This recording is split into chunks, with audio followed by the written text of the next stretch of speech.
आपण पाहतोय मुंबईमध्ये जम्बो मेगा ब्लॉक आज घेण्यात होतोय आणि त्याच पार्श्वभूमीवर त्याचा परिणाम आता ईस्टर्न एक्सप्रेसवर पाहायला मिळतोय। मोठी वाहतूक कोंडी या रस्त्यावर सध्या झालेली आहे।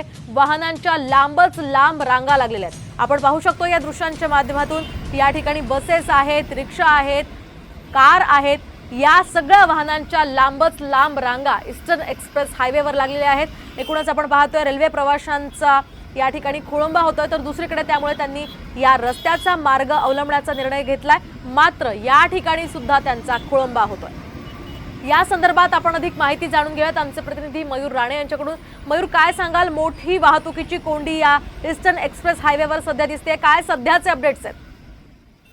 नक्कीच मध्य रेल्वेने आता मेगा ब्लॉक घेतलेला आहे। त्याच्या अनुसरून जो ईस्टर्न एक्सप्रेस हायवे असेल किंवा गोरेगाव लिंक रोड असेल त्या दोन्ही मार्गिकेवर मोठ्या प्रमाणात वाहनाची कोंडी आपल्याला पाहायला मिळत आहे।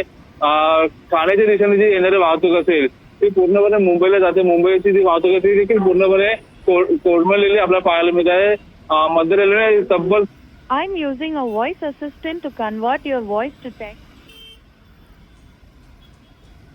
आपण पाहतोय ईस्टर्न एक्सप्रेस वेवर ही मोठी गर्दी झालेली आहे, त्यामुळे आता या सगळ्या वाहन चालकांना याचा फटका बसतोय। बराच वेळापासून हे सगळे वाहन चालक या ठिकाणी ताटकळलेले आहेत, खोळंबलेले आहेत आणि अगदी हळूहळू ही वाहतूक या रोडवरनं सुरू आहे।